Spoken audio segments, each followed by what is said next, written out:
Gabby Petito and her boyfriend, Brian Laundrie, were childhood sweethearts from Blue Point, New York, who moved to Florida with Laundrie's parents in 2019. In 2021, the couple decided to take a road trip from New York to Oregon, so they hopped in a white van and began what they hoped would be the journey of a lifetime. Petito and Laundrie documented their cross-country adventure on social media and even started a YouTube channel called Nomadic Static. And so, Petito and Laundrie ventured to some of the coolest locations in the United States, living in a white 2012 Ford Transit van. Everything seemed to be going fine as far as the public knows, until August 12th. On that day, police in Moab, Utah stopped the white van for speeding near Arches National Park, and body cam footage later provided to the FBI and made available to the public, Petito was seen crying. I'm sorry, we've just been fighting this morning. Some personal issues. In the footage, Laundrie was seen with scratches on his face. Despite the dispute, Brian Laundrie told police that he didn't want to press charges, saying, "I'm not going to pursue anything because she's my fiancée and I love her. It was just a squabble. Sorry it had to get so public."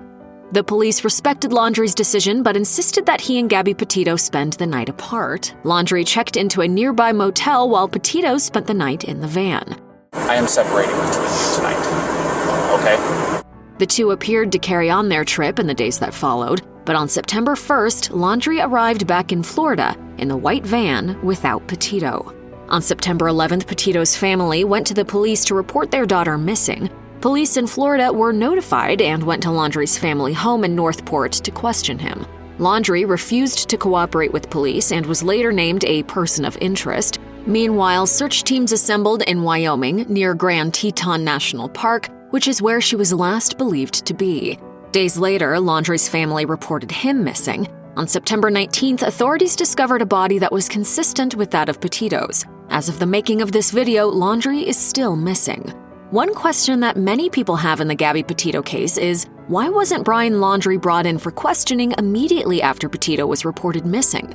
The simple answer is that Laundrie refused to talk to police and could not be compelled to talk to them at that point in the investigation. As Philip Dubé, a deputy public defender with Los Angeles County, explained to Nikki Swift, "In the United States of America, no one is ever obligated to speak to police. Any person of interest or suspect who is under suspicion for having committed a crime has a 5th and 14th Amendment right under the United States Constitution to refuse to talk to police." Dubé went on to explain that Laundrie's decision to consult with an attorney before questioning was his constitutional right, and legally it's a smart move, whether a person is guilty or not. He explained, "Typically, the police want to interrogate a person of interest so they can gather enough incriminating admissions to be used as evidence and probable cause to believe that the person committed a crime and then make an arrest and formally charge the person in court.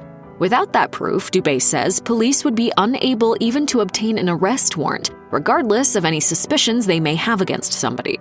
As the investigation into Gabby Petito's death continues, many are awaiting the results from the coroner's office, which should determine whether Petito died of natural causes or if foul play is suspected. Philip Dubé tells Nikki Swift that there is quite a bit riding on what the coroner discovers. As he explained, if the coroner in the region where her remains were discovered determines that Gabby's death was an accident or resulted from natural causes, then the inquest should be closed out as non-criminal and thus non-homicidal, and hopefully give her family and the public some consolation.